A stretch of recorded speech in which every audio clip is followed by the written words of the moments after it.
জনাব জয় মামুন, আপনাকে স্বাগত জানাচ্ছি আজকের আয়োজনে। Thank you. আপনাকে শুরুতেই যেটি খুব স্বাভাবিকভাবে প্রশ্ন, আমরা আমরা যখন কথা বলছি তখন ভোটের শেষ অর্ধে প্রবেশ করেছে এবং আপনার কাছে তো জানতেই চাইবো যে ভোট কেমন দেখছেন। আমি দেখলাম আপনি আপনার সামাজিক যোগাযোগ মাধ্যমেও ঘুরে দেখলাম আপনি খুবই খোঁজ খবর রাখছেন, নানা খবর দিচ্ছেনও, পেছনে টিভি চলছে, আপনি লাইভেও নিশ্চয়ই খোঁজ খবর রাখছেন এবং ফোনেও খোঁজ খবর রাখছেন। সকাল থেকে শুরু করে এখন পর্যন্ত কেমন দেখছেন, কেমন হচ্ছে ভোট? আহ, সত্যি কথা বলতে গেলে দুই ভাগে বলতে চাই কথাটা। হুম। প্রথম কথা হচ্ছে যে আমি তো আসলে আমি মোটামুটি বলতে চাই যে জন্মগতভাবেই সাংবাদিক, এবং আমার সাংবাদিকতা জীবন শুরুর পর থেকে যতগুলো জাতীয় নির্বাচন হয়েছে, আমার প্রথম জাতীয় নির্বাচন 1996 সালের 15ই ফেব্রুয়ারি, হুম। যেবার বিএনপি একা ভোট করেছিল। আহ, তারপরে আমি 91 সালের শেষে সাংবাদিকতা শুরু করি, তার আগে প্রথম নির্বাচন হয়ে গিয়েছিল, তখন আমি সাংবাদিক ছিলাম না। তো 96 সালের ওই ভোট থেকে শুরু করে পরবর্তীকালে 96 সালের যে সম্ভবত 12ই জুনের একটা ভোট হয়েছিল, যেবার আওয়ামী লীগ ক্ষমতায় আসলো প্রথম, তারপরে 2001, 2008, এবং তারপরে যতগুলো নির্বাচন এখন পর্যন্ত হয়েছে, একপাক্ষিক, দ্বিপাক্ষিক, বহুপাক্ষিক, বিতর্কিত, অবিতর্কিত, সকল ধরনের নির্বাচনে আমি মাঠে থেকে নির্বাচন কভার করেছি। তো এই প্রথম একটি জাতীয় নির্বাচনে আমি মাঠে থেকে নির্বাচন কভার করছি না, কিন্তু একজন সাংবাদিক হিসেবে যতটুকু নির্বাচন পর্যবেক্ষণ করার, দেখার, যোগাযোগ রাখার, নির্বাচনী কর্মকর্তার থেকে শুরু করে সাধারণ ভোটার, প্রার্থী, হুম। পোলিং এজেন্ট এবং সাংবাদিক, সাধারণ মানুষ, নানা জনের সঙ্গে আহ, বিভিন্ন ধরনের মানুষের সঙ্গে যোগাযোগ রেখে, এটা একটা সহজাত, কি বলা যায়, যে প্রবৃত্তিগত কারণেই আমি আসলে যোগাযোগটা রাখছি, কারণ ভালো লাগছে না হুম। নির্বাচনের খোঁজ খবর না পেলে। তো সেই জায়গা থেকে আমি একটু অন্য পয়েন্ট অফ ভিউ থেকে এবার নির্বাচনটা দেখছি, যে মাঠের সাংবাদিক হিসেবে নয়, কিন্তু সাংবাদিক একটা ভিন্ন পার্সপেক্টিভ থেকে আমি এবারের নির্বাচনটি দেখছি। এটি হচ্ছে প্রথম বক্তব্য। আর দ্বিতীয় হচ্ছে যে আপনি বললেন যে ভোট শুরু হয়েছে, প্রথমার্ধ পার হয়ে গিয়েছে, সকাল 7:30 থেকে যদি আমরা হিসেব করি, এখন দুপুর হয়েছে। তো আমি আসলে বলতে চাই যে ভোট আসলে এখন শুরু হয়নি, ভোট শুরু হয়েছে কালকে সন্ধ্যার থেকে। হুম। কারণ এবার আমরা দেখলাম, এর আগে একটা অভিযোগ বাংলাদেশের নির্বাচন সম্পর্কে ছিল, 2018-র যে ভোটটি হয়েছিল সেখানে রাতের ভোট বলে একটা কথা ছিল, এবং সেই অভিযোগের সত্যতাও আমরা জানি কম বেশি। কিন্তু এখনকার মতো, এখন যেমন আমরা দেখতে পাচ্ছি যে সিল মারা, ব্যালট বা ইত্যাদি, ভোট কেন্দ্রের ভিতরে লোক হুম। ঢুকে নানা রকম কারসাজি করছে, এগুলি ভিডিওতে ধরা পড়ছে, এবং সেগুলি সামাজিক যোগাযোগ মাধ্যম থেকে শুরু করে মূলধারার গণমাধ্যম, যেগুলি পত্রিকা এবং টেলিভিশনে প্রচারিত হচ্ছে, 2018 সালে সেটি হয়নি। সেটি আমাদের জানতে সময় লেগেছে। মূলধারার গণমাধ্যম তো দূরের কথা, কোন ধরনের সামাজিক যোগাযোগ মাধ্যমেও 18-র নির্বাচনের সময় ওই রাতে বা তারা পরের দিন সকালে, দুপুরে হুম।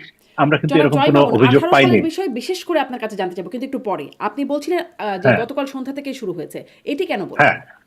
হ্যাঁ। তো এটি বলছি এই কারণে যে গতকাল সন্ধ্যার থেকে যখন বিভিন্ন জায়গা থেকে আমরা খবর পাচ্ছিলাম, আমরা বলতে দেশের মানুষ খবর পাচ্ছিল সামাজিক যোগাযোগ মাধ্যমে, মূলধারার পত্রিকায়, দেখছিলাম যে ভোট কেন্দ্রে বিভিন্ন জায়গায়, দেশের বিভিন্ন প্রান্তে ভোট কেন্দ্রে আহ কিছু লোক ঢুকে পড়ছে, কিছু প্রিজাইডিং কর্মকর্তা বা সহকারী প্রিজাইডিং কর্মকর্তা বা পোলিং কর্মকর্তা, তারা একটি দলের পক্ষে বা একটি গোষ্ঠীর পক্ষে সিল মারার চেষ্টা করছেন, সেখানে আবার অন্য তাদের প্রতিপক্ষরা গিয়ে হাজির হচ্ছেন, তাদেরকে হাতে নাতে ধরে ফেলছেন।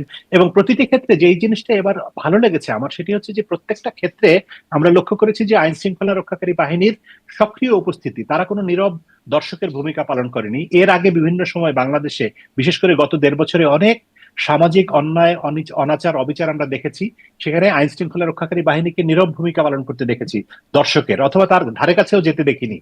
কিন্তু এই নির্বাচনকে কেন্দ্র করে যেসব অনিয়মের অভিযোগ কালকে সন্ধ্যার থেকে উঠছিল, কালকে সন্ধ্যার থেকে না, তার আগে থেকে আপনি জানেন যে সৈয়দপুর বিমানবন্দরে জামাতের একজন নেতা ধরা পড়লেন টাকার বস্তা নিয়ে, এবং এর বাইরেও পটুয়াখালীর কলাপাড়ায় আরেকজন বিএনপির নেতা বা সমর্থক টাকার বস্তা নিয়ে ধরা পড়লেন। এরকম অনেক জায়গায় আইন শৃঙ্খলা রক্ষাকারী বাহিনীকে আমরা সক্রিয় দেখেছি। সেই জায়গা থেকে আমি মনে করি যে আইন শৃঙ্খলা রক্ষাকারী বাহিনীর ভূমিকাটি এই নির্বাচনকে কেন্দ্র করে খুবই ইতিবাচক, সেটি একটি ভালো দিক। আর এই কথাটি কেন বললাম আমি, কারণ কালকে রাত থেকে বহু জায়গায়, একটা দুটো পাঁচটা জায়গায় না, অন্তত 10টা 20টা জায়গায় এরকম ঘটনা ঘটেছে যে নির্বাচনকে প্রভাবিত করার জন্য টাকা বিতরণ করা হচ্ছে, সেই টাকা নিয়ে ধরা পড়ছে, ব্যালটকে পেপারের মধ্যে সিল মারা হচ্ছে, ব্যালট ফলাফল রেডি করে সেখানে পোলিং কর্মকর্তা, কি বলে, এজেন্টদের স্বাক্ষর নেওয়া হয়েছে, এরকম অনেক কিছু, অনেক ধরনের অনিয়মের খবর আমরা পেয়েছি, এবং নানা জায়গায় সংঘর্ষ হয়েছে, মারামারি হয়েছে, আহত হয়েছে, হাতিয়ায় একজনের প্রাণহানির খবর পর্যন্ত আমরা পেয়েছি। নোয়াখালীর যে হাতিয়া সেখানে। তো ফলে সব মিলিয়ে আমার কাছে যেটি মনে হয়েছে যে ভোটের যে আনুষ্ঠানিকতা সেটি আসলে অনানুষ্ঠানিকভাবে কালকে রাত থেকে শুরু হয়েছে, আনুষ্ঠানিক ভোট শুরু কিন্তু হয়েছে আজকে এটা কি সকাল জয় মামুন, আপনি 7:30 থেকে। বলছিলেন যে আপনার মানে একটা বেশ দীর্ঘ অভিজ্ঞতা ভোট কাভার করার, এটা কি একটা খুব এক্সেপশনাল বা ব্যতিক্রমী একটা ঘটনা যে এরকম, নাকি আসলে আমাদের ভোটকে ঘিরে এটা একটা স্বাভাবিক রকমেরই চিত্র? ভোটকে ঘিরে স্বাভাবিক রকমের চিত্র, হ্যাঁ, এক ধরনের স্বাভাবিক রকমের চিত্র। কারণ আমরা যদি আহ নিকট অতীতের দিকে তাকাই, বিশেষ করে যেই নির্বাচনগুলি দলীয় সরকারের অধীনে অনুষ্ঠিত হয়েছে, সবচেয়ে আমরা যদি ধরি যে 2014 সালের নির্বাচন, অর্থাৎ 2008-এ তো 111 পরবর্তী তত্ত্বাবধায়ক সরকারের নির্বাচন, তারপরে যখন আওয়ামী লীগ সরকারের অধীনে প্রথম নির্বাচন হলো 2014 সালে, যেই নির্বাচনে বিএনপি নির্বাচন বর্জন করলো এবং আওয়ামী লীগ 153টি আসনে বিনা প্রতিদ্বন্দ্বিতা নির্বাচিত হলো, সেই নির্বাচনের আগের রাতে জাস্ট নির্বাচন হয়েছিল বোধহয় 30শে জানুয়ারি বা এরকম, আমার মনে নেই, 29শে জানুয়ারি বা ডিসেম্বর এরকম সময়। তার আগের রাতে কিন্তু এরকম ঘটনা ঘটেছিল, ভোট কেন্দ্রে গন্ডগোল, একজন সহকারী প্রিজাইডিং অফিসারকে পিটিয়ে বা পুড়িয়ে মেরে ফেলা হয়েছিল, এবং বহু জায়গায় এরকম গন্ডগোলের খবর আমরা পেয়েছিলাম। তো এই ঘটনাটি বাংলাদেশের ইতিহাসে এইবারই প্রথম ঘটছে তা না, কিন্তু আমি যে কথাটি বলতে চাই যে প্রতিবার যে ঘটনা ঘটে এবার সেরকম ঘটবে না বলেই তো আমরা আশা মানে করেছিলাম। ইতিহাসের কারণ সেরা বা শতাব্দীর সেরা হ্যাঁ, নির্বাচনটা হচ্ছে আমাদের না। আমাদের সরকার প্রধান মাননীয় প্রধান উপদেষ্টা ডক্টর মোহাম্মদ ইউনূস, যিনি নোবেল শান্তি পুরস্কার বিজয়ী হিসেবে বিশ্ব জুড়ে পরিচিত, তিনি জাতিকে প্রতিশ্রুতি দিয়েছিলেন যে এবারের নির্বাচন হবে বাংলাদেশের ইতিহাসের সেরা নির্বাচন, এবং বাংলাদেশ একটা নতুন জন্ম লাভ করবে এই নির্বাচনের ভিতর দিয়ে। তো সেক্ষেত্রে আমরা তো আশা করতেই পারি যে অতীতে যেসব ভুলভ্রান্তি হয়েছে বা অন্যায় হয়েছে, অনাচার হয়েছে, দোষ ত্রুটি হয়েছে, সেগুলো এবার হবে না। তাহলে আপনার কিন্তু কাছে আমরা যদি দেখলাম জানতে যে চাই, আপনি যখন থেকে কাভার করছেন বা তার আগের খবরও যতটুকু জানেন, এখন পর্যন্ত ইতিহাস সেরা নির্বাচন আপনার কাছে কোনটা? আচ্ছা, এখানে একটা, এই কথা তো আসলে এক কথায় উত্তর দেওয়া একটু কঠিন। আমি নির্বাচন কভার করা শুরু করেছি 96 সাল থেকে, আমি বললাম। তার আগের নির্বাচন, আহ, বাংলাদেশের প্রথম জাতীয় সংসদ নির্বাচন তো 1973 সালে, স্বাধীনতা পরবর্তী। সেই নির্বাচন নিয়েও কিন্তু নানা রকম অভিযোগ আছে। আওয়ামী লীগের তখন কোনো বিরোধী দল ছিল না, সেখানেও এই খন্দকার মোশতাককে জেতানোর জন্য হেলিকপ্টার পাঠিয়ে সেখান থেকে ব্যালট বাক্স নিয়ে এসে তাকে জেতানো হয়েছে, এরকম অভিযোগ কিন্তু আছে কুমিল্লার থেকে খন্দকার মোশতাককে জেতানোর। তো 73-এর নির্বাচন নিয়ে সেরকম অভিযোগ আছে। 79-র নির্বাচন, মানে দ্বিতীয় জাতীয় সংসদ নির্বাচন যেটি, সেখানে আমরা দেখেছি যে আমি তখন শিশু, আপনার হয়তো জন্মই হয়নি, কিন্তু তারপরেও সেই নির্বাচন নিয়ে প্রচুর অভিযোগ আছে। জিয়াউর রহমানের হ্যাঁ না ভোট নিয়ে নানা রকম অভিযোগ আছে। এবং তারপরের দুটি নির্বাচন, এরশাদ সাহেবের নির্বাচন 1986 এবং 1988, সেখানেও কিন্তু ওই যে একবার আওয়ামী লীগ অংশ নেয় না, একবার বিএনপি অংশ, আওয়ামী লীগ বিএনপি কেউ অংশ নেয়নি, সেই জায়গা থেকে সেটিও বিতর্কের ঊর্ধ্বে নয়। বাংলাদেশের ইতিহাসে প্রথম বিতর্কের, অ্যাপারেন্টলি বিতর্কের ঊর্ধ্বের নির্বাচন হচ্ছে 1991 সালের নির্বাচন, বিচারপতি শাহাবুদ্দিনের অস্থায়ী সরকারের যে নির্বাচন, সেটি একটি খুবই সুন্দর নির্বাচন। আমি তখন সাংবাদিক না হলেও, আমি তখন সাংবাদিকতা শুরু না করলেও, আমি তখন যথেষ্ট প্রাপ্তবয়স্ক, আমি ভোট দেওয়ার সক্ষমতা অর্জন করেছি, এবং আমি দেখেছি যে সেটি সত্যিকার অর্থে একটি সুন্দর সুষ্ঠু নির্বাচন ছিল, শান্তিপূর্ণ নির্বাচন ছিল। এবং নির্বাচন পরবর্তী সরকারও কিন্তু খুব সুন্দর, অনেক এখনকার গত অনেক বছরের তুলনায় আমরা যদি বলি যে সুন্দরভাবে নির্বাচিত সরকার, এবং তারা তার সুন্দরভাবে মানে রাষ্ট্র উনিশশো পরিচালনার একানব্বই দায়িত্ব এখন পালন পর্যন্ত করেছে। আমাদের দেশে ইতিহাস না, সেরা নির্বাচন। শুধু একটি না, শুধু একটি না, আমি বলবো যে 1991 থেকে শুরু করে 1996-এর যে 12 জুনের নির্বাচন, বিচারপতি শাহাবুদ্দিনের বিচারপতি হাবিবুর রহমানের তত্ত্বাবধায়ক সরকার নির্বাচন, সেটিও অত্যন্ত শান্তিপূর্ণ সুষ্ঠু নির্বাচন, 1991 এবং 1996। তারপরে 2001 এবং 2008, এই দুটো নির্বাচন নিয়ে রাজনৈতিক বিতর্ক আছে। 2001 নিয়ে আওয়ামী লীগ অভিযোগ করে, 2008 নিয়ে বিএনপি অভিযোগ করে, কিন্তু আমি মনে করি এই দুটো নির্বাচনও তুলনামূলকভাবে অনেক ভালো নির্বাচন। কিন্তু এর বাইরে যতগুলো নির্বাচন হয়েছে কোনোটি ভালো নির্বাচন নয়, জি, একদম সোজা বাংলায় বলতে গেলে। জি। আমার কাছে তত্ত্বাবধায়ক সরকার বা অস্থায়ী সরকারের অধীনে অনুষ্ঠিত 4টি নির্বাচন, 1991, 1996, 2001 এবং 2008, সেই বিচারে যদি আপনি তুলনা করেন যে 1991, 96, 2001, 2008-এর তুলনায় এবারের নির্বাচন মোটেও ভালো নির্বাচন নয়। কারণ এখন আপনি যে বললেন দুপুর গড়িয়ে গেছে, আমি সকাল থেকে খোঁজ নিচ্ছিলাম, এই প্রথম আলোই রিপোর্ট করেছে সকাল 10টা পর্যন্ত যে 2.5 ঘন্টা ভোট, 1.5 ঘন্টা ভোট হয়েছে, এখন পর্যন্ত 5% ভোট কাস্ট হয়েছে। তারপরে আমি একটু আগেও খোঁজ নিচ্ছিলাম, বরিশাল, ঢাকা, সিলেট, রাজশাহী, অনেক জায়গায় কথা বলেছি, চট্টগ্রাম, কোন জায়গায় কিন্তু এখন পর্যন্ত 30%-এর বেশি ভোট, 30% ভোটই কাস্ট হয়নি, আবার কোন কোন জায়গায় 10% হয়নি। তো সেই বিবেচনায় আমি মনে করি যে ভোটারের উপস্থিতিও যদি বিচার করেন আপনি, দিন শেষে 4টা পর্যন্ত ভোট, তাতে হয়তো আমার ধারণা 40-45%, মানে 50%-এর নিচে ভোট কাস্ট হবে, এটি আমার ধারণা। আর শ্রেষ্ঠ নির্বাচন যদি আপনি বলেন যে আহ, আওয়ামী লীগ সরকার যে নির্বাচনগুলি করেছে 2014, 2018 বা 2024, যেখানে একা নির্বাচন করেছে, বা 2018-তে বিএনপি ছিল বটে, কিন্তু সেটি ওই যে রাতের ভোটের হুম, কারণে কলঙ্কিত নির্বাচন, সেই নির্বাচন কোনো সুন্দর নির্বাচন নয়। সেই সব নির্বাচনের চেয়ে আজকের নির্বাচন ভালো হচ্ছে। ভালো হচ্ছে জি। জয় কিন্তু মামুন, আপনার কাছে হচ্ছে কিন্তু মানে না, কিন্তু আমি শেষ করতে চাই আচ্ছা এখানে এই শেষ বাক্যটা। করেন। আওয়ামী লীগ সরকারের নির্বাচনের তুলনায় আজকের নির্বাচন ভালো, কিন্তু হুম, বিগত যে 4টি নির্বাচনের কথা বললাম, 91, 96, 2001, 2008, সেই নির্বাচনের তুলনায় এটি কোনো ক্রমেই ভালো নির্বাচন নয়, বরং অনেক কম মানের। ওইগুলিতে যদি আপনি 100-তে 90 দেন, এখানে আপনি 150-60-এর বেশি আমি দিব না। অনেক স্পষ্ট একটা পর্যালোচনা জানলাম আপনার কাছ থেকে, তুলনামূলক পর্যালোচনা। 18 নির্বাচন নিয়ে বলছিলাম, ওটাও একটু পরেই আসি তাহলে। আপনি প্রশাসনের ভূমিকা বলছিলেন, এবার ভালোই দেখছেন আপনি। আপনি সেনাবাহিনীর ভূমিকা কেমন মনে হচ্ছে? ম্যাজিস্ট্রেসি পাওয়ার নিয়ে সেনাবাহিনী আছে এবার। আহ আসলে আমি আমি মনে করি যে নির্বাচনে সেনাবাহিনী বা পুলিশ, এই আইন শৃঙ্খলা রক্ষাকারী বাহিনীর ভূমিকাটা কিন্তু আইন শৃঙ্খলা রক্ষার মধ্যে সীমিত। ভোট কেন্দ্রের ভিতরে ভোট জালিয়াতি হচ্ছে বা ফলাফল পরিবর্তন করা হচ্ছে, এটি প্রশাসনের প্রশাসনের বলতে আইন শৃঙ্খলা রক্ষাকারী বাহিনীর দায়িত্ব না। এটি রিটার্নিং কর্মকর্তা, প্রিজাইডিং কর্মকর্তা, পোলিং কর্মকর্তা বা অন্য যারা আছেন সহকারী, তাদের দায়িত্ব। আইন শৃঙ্খলা রক্ষাকারী বাহিনীর মূল দায়িত্বটা হচ্ছে যে যখন কোথাও কোনো অনিয়মের অভিযোগ পাওয়া যায়, কোনো প্রার্থী বা কোনো ভোটার বা কোনো সমর্থক যদি অভিযোগ করেন যে ওখানে গন্ডগোল হচ্ছে, ওখানে ভোট দিতে বাধা দেওয়া হচ্ছে, তখন তারা একটা কার্যকর ভূমিকা নেয়। সেখানে তারা মানুষ যাতে ভোট দিতে পারে সেই পরিস্থিতি তৈরি করার দায়িত্ব তাদের। সেই জায়গা থেকে তাদের মূল কাজটাই হচ্ছে আসলে মানুষকে ভোট দেওয়ার পরিবেশ তৈরি করে দেওয়া, বা যদি কেউ ভোট দিতে বাধা দেয় সেই বাধাটাকে দূর করে দেওয়া। সেই পয়েন্ট অফ ভিউ থেকে আমি মনে করি যে গতকাল বা তার আগের দিন বিভিন্ন জায়গায় নির্বাচনী সরঞ্জামাদি যাওয়া শুরু করেছে, ব্যালট পেপার, ব্যালট বাক্স বা আরো যেসব জিনিস, সিল, কালি ইত্যাদি নির্বাচনের যেসব সরঞ্জাম, সেগুলি যাওয়ার পর থেকেই আমরা লক্ষ্য করেছি যে আইন শৃঙ্খলা রক্ষাকারী বাহিনী ইনক্লুডিং সেনাবাহিনীর ভূমিকা খুবই ইতিবাচক। আমি মানে যেটাকে সোজা বাংলায় বলে পজিটিভ। হুম, হুম, হুম। তো তো ইতিবাচক এই কারণে যে গতকালকে রাতের কথা বলছিলাম যে অনেক জায়গায় অনিয়মের অভিযোগ পাওয়া গেছে। এই অমুক জায়গায় জামাতের প্রার্থী টাকা নিয়ে যাচ্ছে, অমুক জায়গায় বিএনপির লোক কেন্দ্র দখলের চেষ্টা করছে, অমুক জায়গায় মারামারি হচ্ছে এনসিপির সঙ্গে অমুকের। প্রত্যেকটা ক্ষেত্রে কিন্তু আইন শৃঙ্খলা রক্ষাকারী বাহিনী তাদের কার্যকর হস্তক্ষেপ বা পদক্ষেপ নিয়েছে, যে কারণে কোনো এই পক্ষপাতিত্ব দেখেছেন অনাচার আইন শৃঙ্খলা বাহিনীর বা আহ, সেনাবাহিনী সহ? পক্ষপাতিত্ব আছে এবারে?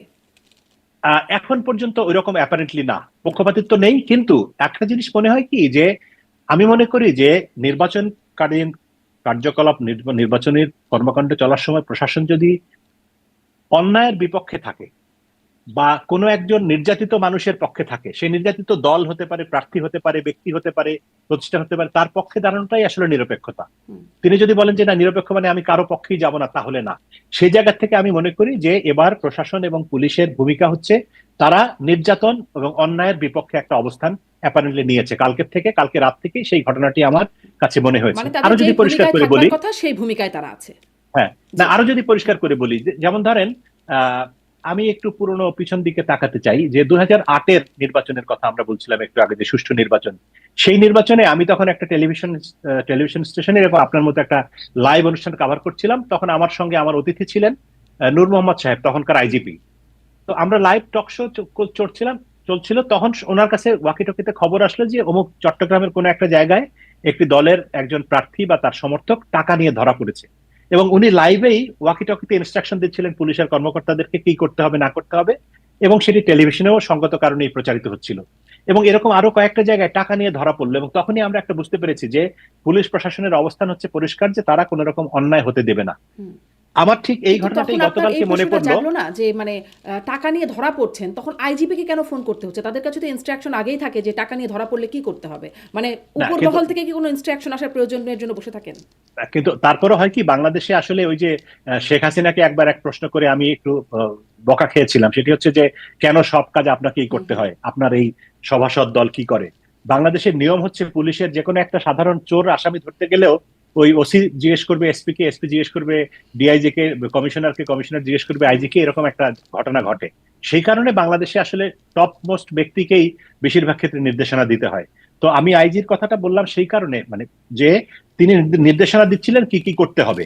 গতকালকেও আমরা দেখলাম যে পুলিশ প্রশাসনের তরফ থেকে বা সেনাবাহিনীর তরফ থেকে অথবা সরকারের শীর্ষ মহল থেকে এরকম নির্দেশনা পরিষ্কার ছিল যে যেখানেই যারা অন্যায় করতে যাবে, সে বিএনপি না, জামাত হুম না, এনসিপি না, আওয়ামী হুম লীগ না, কোন দল, সেটা তোমার দেখার দরকার নাই। তোমরা নির্বাচনটা যাতে সুষ্ঠুভাবে হয়, মানুষ যাতে ভোট দিতে পারে এবং কেউ যেন অন্যায় করতে না পারে। এবং সেখানে আমরা কি দেখলাম? আমরা দেখলাম যে 10টা ঘটনা যদি ঘটে তার মধ্যে 8টা ঘটনা ঘটিয়েছে জামাত, মানে অনিয়মের ঘটনা। হুম সেই জায়গা থেকে এটা একটা পরিষ্কার যে একটু দুদিন আগেও কিন্তু একটা মানুষের মধ্যে একটা কনফিউশন ছিল যে সরকার না যেন জামাতের পক্ষে অবস্থান নেয়, কারণ জামাতের জোটের অংশীদার হচ্ছে এনসিপি, যারা এই সরকারের নিয়োগকর্তা। প্রফেসর ইউনূস যাদের কথা বলেছেন যে আমার নিয়োগকর্তা ছাত্ররা, সেই ছাত্রদের দল হচ্ছে এনসিপি। তার মানে হচ্ছে যে সরকারের একটা অংশ বা সরকারের বিরাট অংশ জামাতের প্রতি বা এনসিপির প্রতি বা ওই জোটের প্রতি একটু টিল্টেড থাকতে পারে, সেরকম একটা আশঙ্কা বিএনপি বা অন্য অনেক বিএনপি সমর্থক বা অন্য অনেক মানুষের ভিতরে ছিল। কিন্তু গতকালকের এইসব ঘটনাবলীর মধ্যে দিয়ে হয়তো তারা একটু আশ্বস্ত হতে পারবে যে না, হুম। সরকার হয়তো জামাতের পক্ষ অবলম্বন করেনি, তারা একটা ন্যায্য জায়গায় আছে। এটা আমার কাছে এখন পর্যন্ত মনে হচ্ছে। জয় মামুন, আপনি বলছিলেন 10টার মধ্যে 8টা ঘটনায় জামাত অনিয়মের অভিযোগের মধ্যে আপনি উল্লেখ করছিলেন। মানে খুব উল্লেখযোগ্য, এর মধ্যে উল্লেখযোগ্য ঘটনা কোনগুলো যেগুলো আসলে আপনার মনে হয় ভোটে খুব প্রভাব ফেলতে পারে? অনিয়ম। আচ্ছা, অনিয়মের ঘটনা, এই যে টাকা নিয়ে ধরা পড়া, আমি তো আসলে ধরেন ঢাকা 15 আসন যেখানে জামায়াতের আমির ডক্টর শফিকুর রহমান সাহেব নিজে প্রার্থী, তার এলাকাতেই একটা এরকম ঘটনা ঘটেছে, যেটি জামায়াতের আমির অথবা ধরেন বিএনপির চেয়ারম্যান তারেক রহমান তার নির্বাচনী এলাকায় যদি একটা হুম অন্যায়ের চেষ্টা করেন, উনি নিজে তারেক রহমান সাহেব যদি তার নির্বাচনী এলাকায় অন্যায়ের চেষ্টা করেন, এটা কিন্তু তার দলের উপরে একটা বিরাট নেতিবাচক প্রভাব পড়বে। সেখানে জামায়াতের আমিরের, আমি বলছি না যে তিনি নিজে চেষ্টা করেছেন, কিন্তু তার কর্মী সমর্থকরাই তো করেছেন, তার পক্ষে একটা অনিয়মের চেষ্টা করেছেন। তার মানে এই দায়টা জামাতের আমিরের উপরে বর্তায় বা জামাতের দলের উপরে বর্তায়। এটি নেতিবাচক দিক। এর বাইরে আরো ধরেন ঢাকার যাত্রাবাড়িতে বা কোথায় জুবিলি স্কুল, এরকম ঢাকা 6 আসন, আরো কোনো কোনো জায়গায় আমরা দেখেছি, কুমিল্লাতে দেখেছি, বেশ কিছু জায়গায় আমরা দেখেছি, বরগুনাতে দেখেছি যে এরকম অনিয়মের ঘটনা ঘটেছে। এবং এগুলির ফলে যেটি হয়েছে যে রাতেই কিন্তু কিছু মানুষের মধ্যে একটা আতঙ্ক তৈরি হয়েছে যে এখনই এইসব ঘটনা ঘটছে। আপনি যদি সোশ্যাল মিডিয়ার দিকে তাকান কালকে রাত থেকে, তাহলে কিন্তু দেখবেন যে সোশ্যাল মিডিয়ার বিরাট অংশ হুম সয়লাব হয়ে আছে এই ঠাট্টা মশকরা নিয়ে। যে আগে তো আমরা শুনেছি রাতের ভোটের কথা, কিন্তু তখন তো অন্তত ভিডিও দেখিনি, এবার ভিডিও দেখে নিশ্চিত হলাম যে কি হুম করে রাতের ভোট হয়। তো এগুলো ভোটের উপরে নেতিবাচক প্রভাব পড়েছে, যে কারণে আমার আশঙ্কা বা আমার ধারণা যে ভোটার উপস্থিতি কিছুটা হলেও কমবে। এই ঘটনাগুলো না ঘটলে হয়তো আরো 5-10% লোক বেশি ভোট দিতে যেত। আজকে আমি খোঁজ নিয়ে দেখলাম যে কোনো কোনো জায়গায় ভোরের দিকে বা ভোট কেন্দ্রে মানুষের সংখ্যা ছিল, কিন্তু আস্তে আস্তে ভোটারের উপস্থিতির সংখ্যা কমে গিয়েছে। কালকে রাতের ঘটনাগুলির কারণেই হয়তো এটা ঘটেছে বলে হুম। আমার কাছে কিন্তু মনে হয়। জামাত আমিরের আর এর ফেসবুক বাই পোস্টে দেখছিলাম, আমি একটা গণমাধ্যমে পড়ছিলাম যে তিনি ফেসবুকে পোস্ট দিয়েছেন লাইলাতুল গুজব, মানে গুজবের রাত একটা চললো এখানে। এই ঘটনাগুলোকে গুজব, আর জামাতের পক্ষ থেকে সংবাদ সম্মেলন করেও বলা হচ্ছে যে নানান রকম গুজব ছড়ানো হচ্ছে বা তাদের তাদের বিরুদ্ধে আসলে অপপ্রচার চালানো হচ্ছে, এরকমটা তারা বলছেন। মানে আসলে গুজব, মানে গুজব হচ্ছে কি?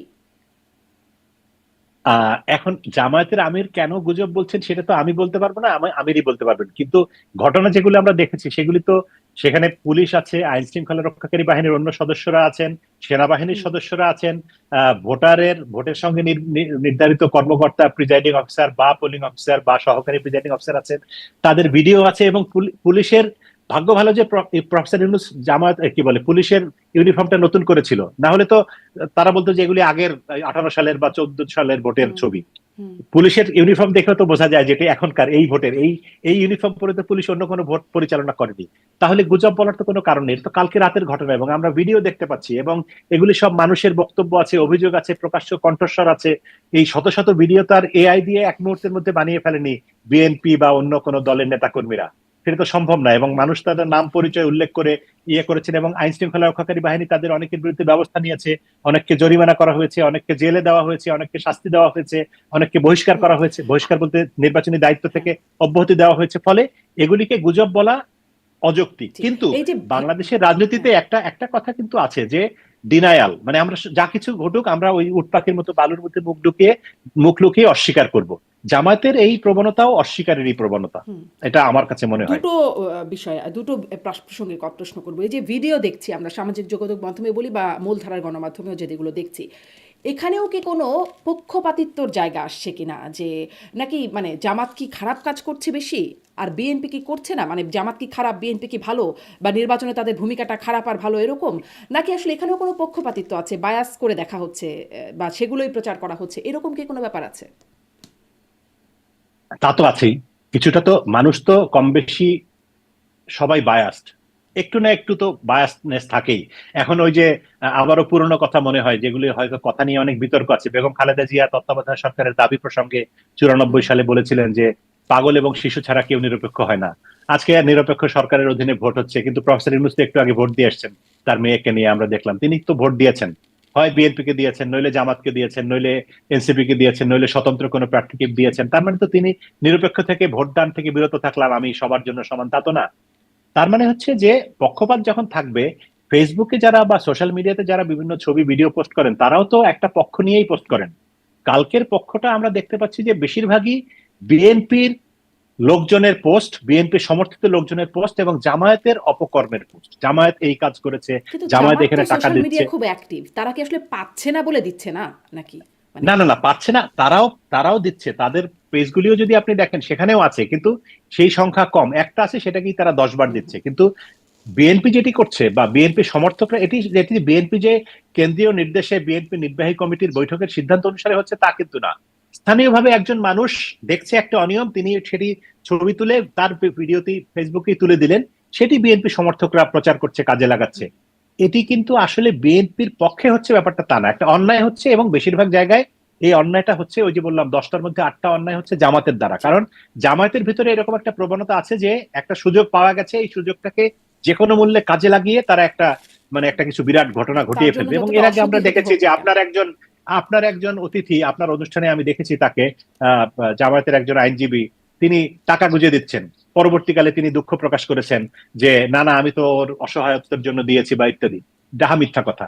বাংলাদেশের মানুষ এত বোকা না যে গোপনে আপনি হাতের ফাঁক দিয়ে এভাবে টাকা দিয়ে দিলেন, কেন দিচ্ছেন ভোটের আগের দিন, এটি মানুষ বোঝে না তা না। তো এটি তো জামাতের ভিতরে আছে। এখন জামায়াতের ভিতরে আছে তা না, এই কাজ অন্যরাও করে, কিন্তু জামায়াত একটু বেশি করছে এবার, সেজন্য চোখে পড়ছে। বিএনপি, আওয়ামী লীগ বা জাতীয় পার্টি বা অন্য যারাই নির্বাচনে রাজনীতি করে, তারাই নির্বাচনে টাকার খেলা খেলে এবং নির্বাচনে কালো টাকার ব্যবহার নিয়ে আমাদের বামপন্থীরা বা আমাদের বুদ্ধিজীবীরা দীর্ঘকাল ধরে কথা বলে আসছেন। সেটি এবারেও হচ্ছে, কিন্তু জালাল মামুন, জামায়াতেরটা আমি এটা বেশি। জানতে চাইবো আপনার কাছে, যে টাকার খেলার কথা বলছেন, আর কিসের কিসের খেলা এবারে নির্বাচনে ঘটছে বা খেলছে সেই সম্পর্কে জানবো। কিন্তু ওই যে ভিডিও দেখার কথা বলছিলেন আপনি, এবারে নির্বাচনে যে ভিডিওগুলো আমরা দেখছি, 18 নির্বাচনের কথাও বলছিলেন যে ভিডিও দেখি নাই। কিন্তু প্রশ্নটা ওইখানে যে কেন তখন কোনো ভিডিও, মানে ধরেন আমি যখন আওয়ামী লীগের কোনো অতিথিকে এই প্রশ্নগুলো করি, তারা আমাকে হুম। পাল্টা প্রশ্ন করেন যে আপনি কি মিডিয়ার কর্মী হিসেবে তখন কোনো মিডিয়াতে দেখাতে পেরেছে, কোনো মিডিয়ায় বা সামাজিক যোগাযোগ মাধ্যমে কোনো ছবি এসেছে, ভিডিও এসেছে? আসলে বিবিসির দু একটা খবর ছাড়া খুব রেফার করতে পারি না যে এই ঘটনা ঘটেছে রাতের পর। আচ্ছা, আপনাকে এখন দেখছিলাম, আপনার একটা ভিডিও সম্প্রতিও চোখের সামনে আসলো, নির্বাচন কমিশনে গিয়ে বেশ সাহসের সাথেই আপনি বলছেন যে নির্বাচন তো আসলে দিনেই হয়েছে, ভোট হয়ে গেছে, ব্যালট বাক্স ভরা হয়েছে রাতে, এবং আমরা সেটা লিখতে পারিনি, বলতে পারিনি, কারণ ভয় আছে আমাদের। কিন্তু হুম। কোথাও কোনো কিছু আসলো না। সামাজিক যোগাযোগ মাধ্যম তখনও ছিল, হয়তো এখনকার মতো এত অ্যাক্টিভ ছিল না, কিন্তু ছিল তো, পেলাম না কেন দেখতে? আচ্ছা, ব্যাপারটা হচ্ছে কি, আপনি যখন একটা মানুষের তো একটা মাইন্ডসেট থাকে, নির্বাচনের মাইন্ডসেট হচ্ছে যে আমরা ছোটবেলায় এরশাদের আমলে আমার দেখা নির্বাচনগুলির কথা বলি, সেখানে আমরা দেখেছি যে নির্বাচন হয় বিকাল 4টা পর্যন্ত। সারাদিনে হয়তো 10%, 15% লোক ভোট দিল, 20%ও না। বিকাল বেলা ভোট কেন্দ্রে হঠাৎ করে 15-20টা মোটরসাইকেল নিয়ে আসলো, তারা এসে 3-4টা ককটেল ফাটালো এবং তারপরে ব্যালট বাক্স নিয়ে চলে গেল। হুম। পরের দিন ফলাফল আসলো, তখন রাতেই ফলাফল হতো না, তখন পরের দিন ফলাফল আসলো, দেখা গেল যে ওই কেন্দ্রে ভোট কাস্ট হয়েছে 70 বা 75%, এবং জাতীয় পার্টির প্রার্থী লাঙ্গল পেয়েছে 90% ভোট, আর বিএনপি 2%, আওয়ামী লীগ 3%, বা ওই অন্য প্রার্থীরা এরকম ভোট পেয়েছে। এটা ছিল তখনকার নির্বাচনী কালচার, মানে নির্বাচনী কালচার বলতে ভোট কেন্দ্র দখলের কালচার। এবং পরবর্তীকালে ধরেন আমরা আমাদের সময়ের খুব আলোচিত কতগুলো নির্বাচন ছিল, যেমন ঢাকা 10, হালু সাহেবের নির্বাচন, মাগুরার উপনির্বাচন, এরকম কারচুপি মানে হচ্ছে কেন্দ্র দখল, অথবা ভোটারদেরকে কেন্দ্রে আসতে না দেওয়া, যারা মারা গেছে তাদেরকেও তাদের ভোটারেও মানে ভোট দিয়ে দেওয়া, এইরকম ভাবে কারচুপি হতো। কিন্তু একটা দিনের বেলার ভোট যে রাত্রেবেলা আগের রাতে সিল মেরে বাক্সের মধ্যে ভরে রাখা যেতে পারে, এই ধারণাটাই তো সাধারণ মানুষের ছিল না। এটা নেগেটিভ অর্থে কিছু ক্রিয়েটিভ ধারণা থাকে না, এটি হচ্ছে নেতিবাচক অর্থে অত্যন্ত ক্রিয়েটিভ ধারণা, যে কেউ কল্পনাও করতে পারবে না যে আগের রাতে এটা ঘটনা ঘটে গেল। আমার মনে আছে যে সেই 29শে ডিসেম্বর 2018-তে যখন নির্বাচন হলো, নির্বাচনের ফলাফল যখন আমরা পাচ্ছিলাম, শেষ দিকে এসে দেখা গেল যে আওয়ামী লীগ 290 এরকম, মানে 200 আওয়ামী লীগ জাতীয় পার্টি জোট তারা প্রায় 300-র মধ্যে সবই, বিএনপি 5টা না 7টা হুম। আসন পেয়েছে। তখন আমি আওয়ামী লীগের অফিসের সামনে, আওয়ামী লীগের এই যে ধানমন্ডি 3-এর অফিসের সামনে ক্যামেরা পাঠিয়েছিলাম লাইভ করার জন্য। সেখানে লোক নাই, মানে একটা দল নির্বাচনে জিতেছে, তাদের কিন্তু হাজার হাজার লোক থাকার কথা, 5-7 জন লোক, এবং তাদের মুখের সামনে যখন ক্যামেরা ধরা হলো, দেখে মনে হচ্ছে যে এদের সবার বাবা মা স্ত্রী সন্তান সব মারা গেছে। চেহারা এতই মলিন এবং হুম। কারো মুখ দিয়ে কোনো কথা বেরোচ্ছে না, কারণ আওয়ামী লীগের সাধারণ পর্যায়ের নেতাকর্মীরাও এটা কল্পনা করতে পারেন যে এইরকম একটা ডিজাস্টারাস ভোট হবে। এটা কি কোনোভাবেই বিজয় বলা যায় না, এটা একটা মহা বিপর্যয়কর বিজয় আওয়ামী লীগের জন্য। কিন্তু ব্যাপারটা হচ্ছে, যেই ঘটনা, এই ঘটনাগুলো যারা ঘটিয়েছে তখন, তাদের পরিকল্পনা বা ষড়যন্ত্র এতই সূক্ষ্ম ছিল যে কারো পক্ষে কল্পনা করা সম্ভব ছিল না যে এই ঘটনাটা ঘটতে পারে। কিন্তু তারপরেও আমি বলি, সাংবাদিক হিসেবে আমি দায়িত্ব নিয়ে বলছি যে কিছু কিছু মানুষ, প্রশাসনের ভিতরেই কিছু কিছু মানুষ কিন্তু তার দুই একটা ভিডিও করে রেখেছে, তারা সেগুলো তখন প্রচার করার সাহস পায়নি। কারণ আমি যেমন সংবাদ সম্মেলনে নির্বাচন কমিশনে বলেছিলাম যে আমরা জানি কি ঘটনা ঘটছে, হুম। কিন্তু আমরা প্রচার করিনি, কারণ আমরা জানি গণমাধ্যমের স্বাধীনতা কতটুকু, কার পক্ষে কতটুকু বলা যাবে। এখন আমার স্বাধীনতা নির্বাচনের কমিশনের স্বাধীনতা যদি এক হয়, তাহলে তো আর আমাদেরকে কথা বলতে দেওয়ার বা কথা বলতে ডাকার কোনো মানে হয় না।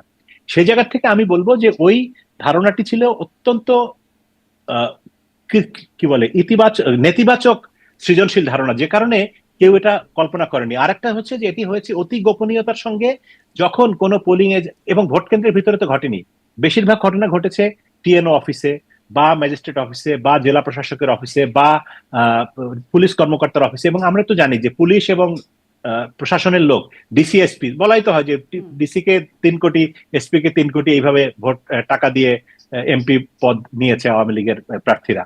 তো সেখানে তারা তাদের কক্ষের ভিতরে কোনো কোনো জায়গায় সীমান্তরক্ষী বাহিনী বা অন্য সামরিক প্রশাসনের অন্যান্য লোকজনও জড়িত ছিল, আইন শৃঙ্খলা, তারা অতি গোপনে এই কাজটি করেছে, এবং যারা করেছে তারা কোন রকম সাক্ষ্য প্রমাণ এগুলি রাখেনি, যে কারণে এটা সঙ্গে সঙ্গে তাৎক্ষণিকভাবে গণমাধ্যমে বা সামাজিক মাধ্যমে আসেনি।